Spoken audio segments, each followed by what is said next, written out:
বাজেটে নিত্য প্রয়োজনীয় 7টি পণ্যের উৎসে 1% কর কমানোর প্রস্তাবের পরেও অপরিবর্তিত রাজধানীর নিত্য প্রয়োজনীয় পণ্যের বাজার। সবজির বাজার ক্রয় ক্ষমতার মধ্যে থাকলেও বস্তার প্রতি 50 থেকে 80টি টাকা বেড়েছে চালের দাম। তবে বিক্রেতাদের দাবি, বাজেটের আগেই বেড়েছে নিত্য প্রয়োজনীয় পণ্যের দাম।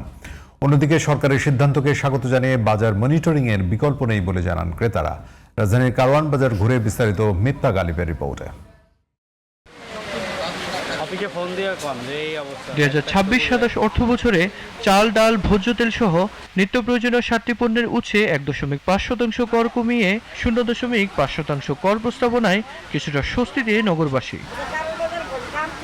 তবে রাজধানীর কাঁচা বাজারগুলোতে অপরিবর্তিত শাকসবজি, পেঁয়াজ, রসুন, ভোজ্য তেল সহ নিত্য প্রয়োজনীয় পণ্যের দাম। এখন সবজির দাম পানির দাম বললেই চলে। যেই সবজি আসলে 60 টাকা 70 টাকা কেজি, আমার পটল ছিল 50 থেকে 60 টাকা, এখন পটল 30 টাকা কেজি। সিজনে কেজি 60 টাকা ছিল, এখন মাত্র 40 টাকা কেজি। বাজারে জিনিসপত্রের দাম কমলে তো সবার জন্যই ভালো। সরকারের তো ধন্যবাদ জানাবার দরকার, সে তো কমাবার চেষ্টা করে। এনে তো দাম হলে তো খাওয়া যায় না, আমরা গরিব মানুষ কি খেয়ে বাঁচবো যদি দাম হয়ে যায়। এর মাঝে কেজি প্রতি 1 থেকে 1.5 টাকা বেড়েছে চালের দাম। এখনো ঊর্ধ্বমুখী নিত্য প্রয়োজনীয় পণ্যের বাজার। এখনো কোনো কিছুর পরিবর্তন নেই। তারপর আমরা যে চালের দাম 2 দিন যাবত বাড়তি, তো বাজেটে বলছে চালের দাম বলে কমবে কি, এখন তো আমরা বাড়তি দামটা কিনতেছি। বাজারের পর প্রতি বস্তা 50 টাকা বস্তা, আর কেজিতে 1 টাকা বর্তমানে বাড়ছে।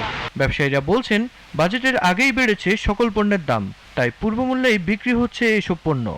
লবণ, সোয়াবিন তেল, ভাতের চাল বাজেটের আগে বাড়াই দিচ্ছে। এখন হয়তো বাজারে 1-2 টাকা কমবে, কিন্তু কমানোর কোনো বাস্তবায়ন আমরা দেখতেছি না। আজকে 2-3 দিন হয়েছে বাজার হয়েছে।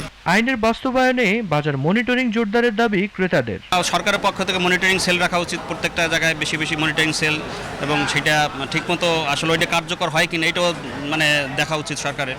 সরকার যেটা প্রস্তাবনা দিয়েছে, বাংলাদেশে অনেক আইন আছে, অনেক প্রস্তাবনা আছে, কিন্তু তার কোনো বাস্তবায়ন নাই।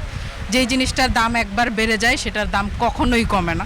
জায়গায় জায়গায় মনিটরিং করে দেখবে বলে কি জিনিসের পর সাধারণ মানুষ হুমড়ি খেয়ে পড়তেছে, এই জিনিসটা তাদের দরকার। কিন্তু ওইভাবে মনিটরিং না করলে তো মানুষ নির্ভরশীল হইতে পারবে না কোথাও। Mifta Ghalib, GTV news, Dhaka.